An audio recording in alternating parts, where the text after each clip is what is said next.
Rich man forces waitress to play piano to mock her, but her talent leaves him speechless.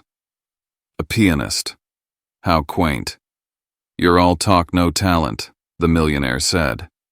That's what the multi-billionaire told Aubrey, a 25-year-old waitress in the middle of the Plaza Hotel. He forced her to play the $200 piano just to mock her, but what happened next silenced every single wealthy person in that room. One ambitious waitress, a notorious corporate titan, and a century-old grand piano. What began as a brazen attempt to humiliate her turned into a powerful moment that silenced the entire room and crushed the most inflated egos present. You won't believe how she turned the tables completely with nothing but the raw, unfiltered power of her talent. It was a crisp Thursday evening, and the elegant low hum of affluent conversations filled the air at the Palm Court at the Plaza, a legendary high-end venue tucked right beside Central Park in the heart of Manhattan, New York City. The gentle tinkle of champagne flutes, the soft, confident shuffle of high-end footwear from patrons, and the faint, familiar strains of a classical trio from a corner near the bar created an ambiance of untouchable wealth and refined indulgence. Aubrey Graham, a 25-year-old server with a quiet focus and an undeniable spark in her eyes, moved swiftly and purposefully between tables, balancing heavy silver trays and maintaining a constant professional smile. To the vast majority of the wealthy clientele, she was simply another face in the meticulous staff uniform. But inside, she carried dreams bigger and brighter than the opulent dining room surrounding her. Aubrey's true passion wasn't just serving tables. It was music. Ever since she was a small child, the piano had been her only true refuge, a sacred place where she could express every high point of joy, every low point of sorrow, and every unspoken thought she held. However, dreams, no matter how powerful, don't pay the exorbitant rent in New York City. Working grueling double shifts at the Palm Court was a harsh necessity, a practical stepping stone toward the ultimate goal: acceptance into the highly selective the Juilliard School, just a few subway stops away. Few people truly knew the extent of her gift except for a few trusted restaurant staff who occasionally caught her stealing brief, precious moments at the old, slightly out-of-tune, upright piano located deep in the hotel's utility hall during her rare break times. That particular night, as the peak dinner rush began to settle into a more leisurely rhythm, the grand polished glass doors swung open. In strode Rupert Murdoch. He was instantly recognizable. The powerful media mogul made an entrance that commanded immediate attention, moving with the entitled confidence of a man who owned the room, if not the whole block. He was flanked by a few equally polished and highly deferential companions.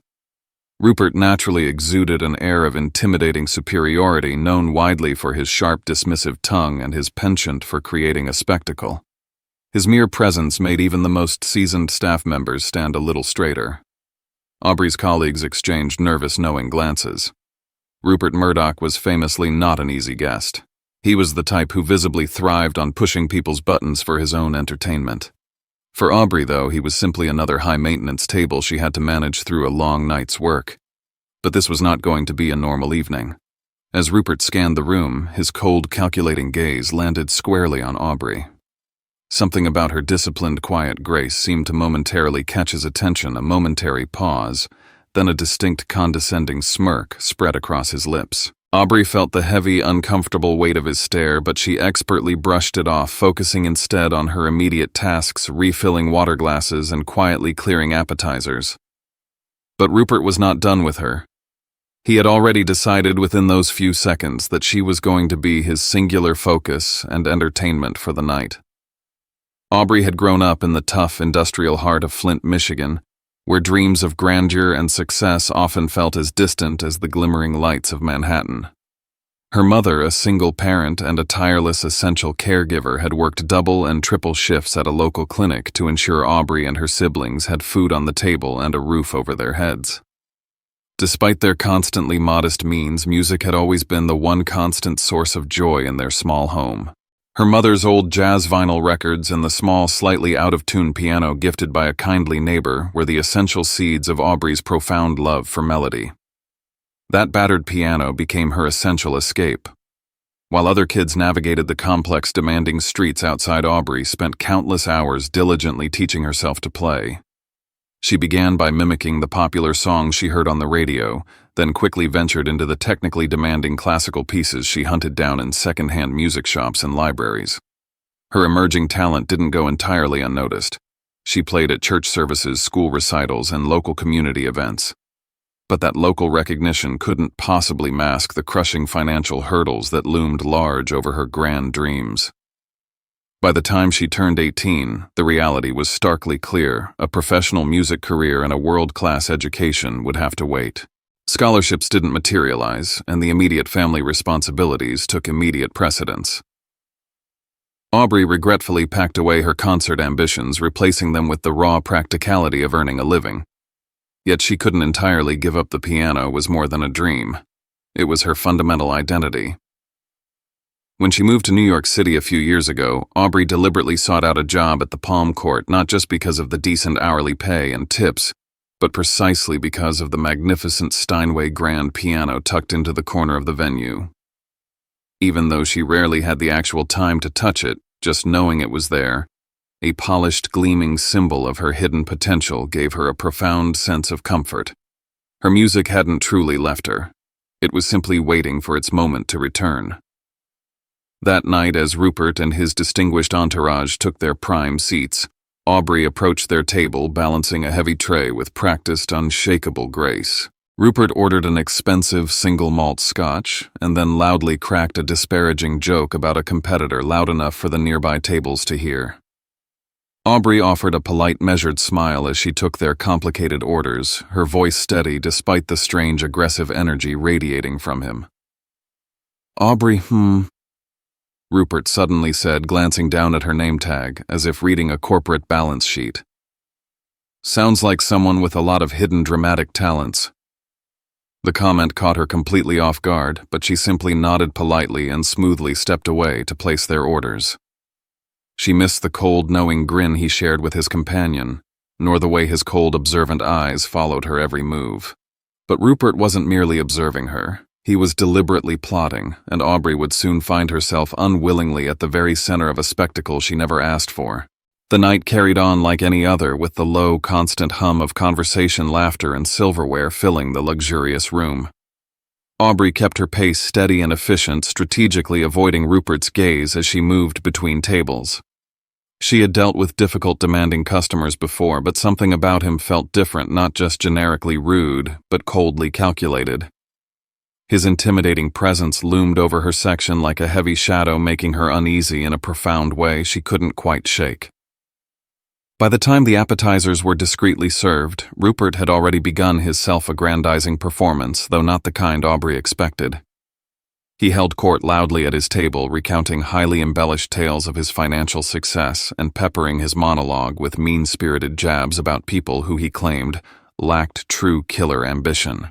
His entourage laughed dutifully and on cue, while other nearby diners shot annoyed, uncomfortable glances in his direction. Aubrey tried desperately to stay focused purely on her tasks, but as she returned to his table with a high-end bottle of Cabernet, Rupert caught her completely off guard. "Tell me, Aubrey," he said, his voice cutting clearly through the noise. "What do you do when you're not carrying plates? Surely a young woman like you has, shall we say, more artistic dreams." His loaded words stopped her mid-pour. Aubrey hesitated, then gave him the most careful, brief answer she could manage. "I play the piano sometimes," she said softly, hoping that would be the end of it. Rupert's eyes immediately lit up, and a slow, cruel smile curled across his lips. "A pianist, huh? How utterly fascinating. Why don't you give us all a little performance right now?" Aubrey instantly froze. The entire room seemed to quiet the weight of his public demand hanging thick in the air. "Oh, I really couldn't, sir," she said quickly, forcing a nervous, apologetic laugh. "I'm just here to work tonight." But Rupert was not about to let her go. "Nonsense," he declared, his voice booming and carrying across the main floor. "There's a beautiful piano right there in the corner. Show us what you've actually got. Surely a future Juilliard star like you isn't afraid of a little friendly audience." His companions chuckled loudly, clearly enjoying the public spectacle he was creating. Other diners turned their heads, instantly curious about the sudden commotion. Aubrey's chest tightened painfully. She could feel the uncomfortable heat of their stares, the silent judgment waiting to unfold. She wanted desperately to say no, to turn and walk away. But Rupert's humiliating challenge hung in the air, publicly daring her to either rise to it or completely crumble under its weight. "I truly shouldn't, Mr. Murdoch." Aubrey stammered, glancing desperately around for any support, but even her closest colleagues seemed hesitant to intervene against the mogul. Rupert leaned way back in his elegant chair, sipping his expensive scotch with a smug, arrogant smirk. "Ah, I see," he said mockingly. "All talk, no talent. That's truly disappointing, but typical of today's youth." The words hit her with the force of a slap. Aubrey's hands clenched tightly at her sides. She was never one to seek confrontation, but the way he had so instantly dismissed her like she was a joke, a nobody, a common fraud, cut deeper than she could have ever expected. Her mother's unwavering voice echoed clearly in her mind. "Never let anyone make you small, Aubrey. You're bigger than they'll ever know." A deep, challenging moment of silence stretched between them. Aubrey quickly glanced at the piano, then back at Rupert. His cold, smug expression dared her to take the bait, and against every professional judgment she did. "Fine," she said, her voice steady, low, and laced with absolute resolve. "I will play." The entire room immediately bristled with anticipation and shock as Aubrey Graham walked toward the piano, each purposeful step carrying the immense weight of both her fear and her burning defiance. The dining room seemed to collectively hold its breath as she approached the gleaming Steinway grand piano. The soft, ethereal glow of the central chandelier above cast a dramatic spotlight directly on her, isolating her instantly from the murmuring crowd. Her fingers trembled briefly as she slid onto the polished leather bench, the polished keys gleaming like a silent challenge waiting to be met. Behind her, Rupert leaned back even further in his chair, the picture of smug, satisfied expectation, as though he had already won whatever cruel game he was playing. Aubrey closed her eyes for a brief, crucial moment, steadying her breath. Her heart pounded so loudly she could barely form a coherent thought. This wasn't the cozy, familiar church recital or the small community gatherings she'd once known. This was fundamentally different. This was openly hostile. But there was absolutely no turning back now. She placed her hands firmly on the keys, feeling their cool, smooth surface beneath her fingertips. The first notes were not hesitant, but demanding the bold, iconic, jazzy trill of Rhapsody in Blue by George Gershwin. The complex melody spilled instantly into the room, weaving through the air like a powerful living thread, delicate in some moments but utterly unyielding in its conviction.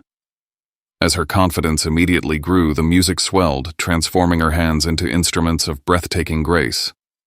The notes poured out of the piano like a heartfelt confession. Each chord seemed to instantly carry a piece of her entire life story, the sacrifices her mother had made in Flint, the lonely nights she spent practicing in a cramped room, the soul-crushing weight of dreams deferred but never ever abandoned.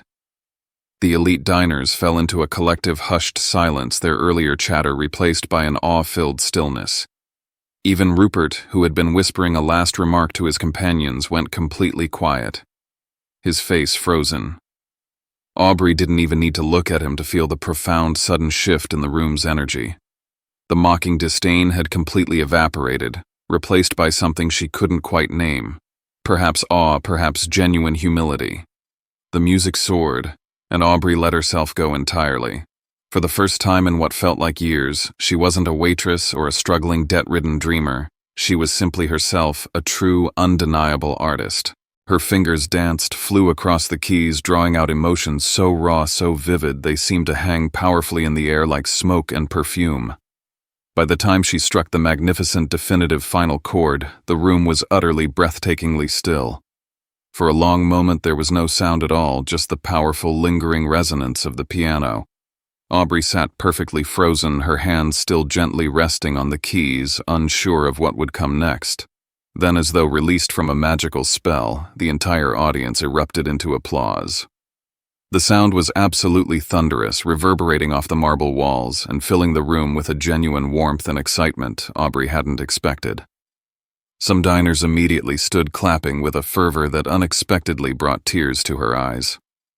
Her co-workers who had been watching from the sidelines joined in their faces, lit with undeniable pride. Rupert, however, remained rigidly seated. His cold smirk was entirely gone, replaced by an expression Aubrey couldn't quite decipher. Part shock, part intense discomfort. He eventually raised his hands and clapped slowly, deliberately, a hollow, hesitant sound compared to the cheers around him. But even his reluctant applause couldn't overshadow the monumental thing Aubrey had just done.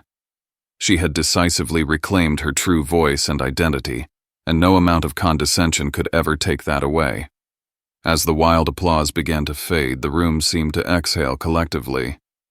Aubrey slowly stood her knees, still trembling slightly, but her back perfectly straight. She glanced around, and for the first time that evening she truly saw the people watching her, not as detached spectators, but as witnesses to her victory. Their expressions carried something new, profound admiration, unmistakable respect, and even a hint of awe. She avoided looking at Rupert right away. Instead, she gave a small, polite nod to the diners who had clapped the loudest, her lips curving into a faint, genuine smile. It wasn't simple pride she felt, but overwhelming relief that she hadn't allowed fear to silence her. But then, as though magnetically drawn, her gaze finally shifted back to Rupert. He was still seated, his hands clasped tightly in front of him on the table. The supremely confident smirk he'd worn so brazenly earlier was nowhere to be seen. Instead, his face was a tense mask of forced neutrality, as though he couldn't decide whether to admit his misstep or double down on his arrogance. "Well," Rupert finally said, his voice forced and louder than it needed to be, breaking the fragile silence that had settled over the room. "That was quite unexpected." He chuckled lightly, though it clearly lacked its usual bravado. "I suppose genuine talent really does come from the most surprising places." The clumsy comment landed like a dull, flat thud. His companions exchanged highly awkward glances, unsure whether to laugh or stay completely silent. Aubrey tilted her head slightly, studying him. His hollow words were meant to be a grudging olive branch, but they were empty, weighed down by his evident inability to truly own the moment of his defeat. "Thank you," Aubrey said, her tone steady, deliberate, and entirely professional. There was no warmth in her voice, but no hostility either. She wasn't about to let him pull her back into the smallness he'd tried so hard to impose. Her performance had spoken louder and more eloquently than any rebuttal she could ever offer. Rupert cleared his throat loudly, clearly uncomfortable under the unwavering weight of the room's collective gaze. He gestured nervously toward the waiter for another drink, a flimsy, transparent attempt to regain his lost composure. "You've got quite a significant gift," he added the words, sounding almost painful to utter. Aubrey nodded, once her gaze unwavering. "Everyone has a gift, Mr. Murdoch." She said, the weight of her final words deliberate and challenging. "It's how you choose to use it that matters." The room seemed to hold its breath again, the subtle, deep sting of her response rippling quietly through the air. It wasn't loud, it wasn't aggressive, but it was definitive and enough. Rupert shifted heavily in his seat, his usual air of dominance visibly slipping further with each passing second. The diners slowly began to turn their attention back to their expensive meals, though the entire energy in the room had shifted permanently. Where there had once been the quiet, expected hum of privilege and pretense, there was now something richer, a shared understanding, and perhaps even deep respect for the waitress who had reminded everyone of the profound, disruptive power of authenticity. Rupert wasn't just momentarily humiliated, he was publicly exposed, and no amount of charm or wealth could shield him from the simple truth everyone in the room now saw. Aubrey stepped calmly away from the piano, the emotional weight of the moment settling warmly in her chest. Her colleagues immediately greeted her with quiet, proud smiles and subtle nods of encouragement. As she returned to her station, she still had a job to finish, but something about her posture had changed. Fundamentally, her head was held a little higher, her movements far more deliberate and purposeful. Rupert's table had gone completely quiet. His entourage, who had laughed so freely at her expense earlier, now actively avoided all eye contact, their conversation completely subdued. The aggressive bravado that once filled their corner of the restaurant had totally evaporated, leaving only an awkward, heavy silence in its place. The long night continued, but Aubrey felt fundamentally lighter. Each step she took through the dining room felt more meaningful, her confidence blooming in a way she hadn't anticipated. As she refilled glasses and cleared plates, several patrons gently stopped her to offer sincere, kind words. "You are simply incredible," one older woman said softly as Aubrey set down her coffee cup. "I don't think I've ever heard anything so truly moving." "Keep going," another man added firmly. "You've got something special, don't let anyone, especially him, tell you otherwise." Aubrey thanked them with quiet humility, her heart swelling with gratitude. These weren't just simple compliments. They were profound validations of everything she'd worked for, everything she'd quietly dreamed of becoming. Rupert, however, was not so gracious. As Aubrey approached his table to discreetly deliver the check, he looked up at her with an expression that teetered precariously between annoyance and deeply reluctant admiration. "You've certainly made your point, I'll grant you that," he said, his tone clipped and tight. "No need to deliberately rub it in." Aubrey paused, meeting his gaze directly. "It was never about proving anything to you," she replied, her voice calm but firmly resolute. "I just wanted to play my song." Rupert had absolutely no response. He fidgeted nervously with his drink, his once commanding presence reduced to an awkward, uncomfortable shuffle. The power dynamic had shifted completely and permanently, and everyone at the table knew it. As Rupert angrily scribbled his illegible signature on the check, one of his companions, a younger man with a softer, less predatory demeanor, looked up at Aubrey and said, "You were genuinely amazing, truly." The raw sincerity in his voice caught her off guard, and for a fleeting moment she saw a flicker of real humanity in a group she had completely written off as shallow. "Thank you," she replied, offering a small, genuine smile before calmly walking away. The night finally ended with Rupert and his group leaving quietly, their usual grand attention-seeking exit replaced by a hasty, humiliating retreat. Aubrey watched them go, feeling neither cheap triumph nor lingering bitterness. She wasn't thinking about Rupert anymore. Her mind was already on the very next step. The tips from that evening were unusually incredibly generous enough to comfortably cover her rent and leave a significant amount extra for the advanced piano theory lessons she'd been desperately postponing. As she locked up the venue and walked home, the crisp late-night air filling her lungs, Aubrey felt something she hadn't felt in years: certainty. She wasn't just a waitress, and she wasn't just a struggling dreamer. She was an artist, and nothing, not mocking words, not financial struggles, not fear, could ever take that away from her. As she walked, her thoughts weren't on the night's conflict. They were on the future, a future where her dreams finally felt closer and more attainable than ever before. Aubrey sat on the worn bench in her small apartment, her fingers gliding confidently over the keys of her old, upright piano. The sound wasn't as crisp or rich as the magnificent Steinway at the Palm Court, but it absolutely didn't matter. The music flowed directly from her heart, just as it always had. That night, something fundamental shifted within her, not just a single moment of triumph, but a powerful realization that her talent wasn't something she needed to hide or perpetually justify. It was hers, and it was powerfully enough. In the days that followed, the unforgettable events at the restaurant became something of a local legend. Patrons who had witnessed her performance eagerly shared the viral tale, and word began to spread rapidly. A few days later, Aubrey received a critical call from a man who had been dining that night, a major music talent manager visiting from Los Angeles, California. He wasn't offering instant fame or fortune, but a real credible chance to record a professional demo, a concrete, viable step towards the future she had only dared to dream of. Aubrey immediately agreed, not because she believed it would instantly change her life overnight, but because it felt like a door finally opening one she was absolutely no longer afraid to walk through. For years, she had allowed fear and self-doubt to whisper debilitating lies into her mind, telling her she wasn't enough, that her dreams were too big, too unrealistic. But now she saw the profound truth. Resilience, courage, and authenticity were her greatest, most powerful strengths. The humiliating incident with Rupert Murdoch wasn't just a spectacle turned into a victory. It was an eternal reminder of the power of integrity. Rupert, for all his immense wealth and arrogant bravado, had nothing that could diminish her intrinsic worth. He had represented every single voice of doubt she had ever faced in her life, and she had utterly silenced him with nothing but the pure, undeniable quality of her craft. To anyone watching her inspiring story, Aubrey's message is crystal clear. Never ever let someone else define your true worth.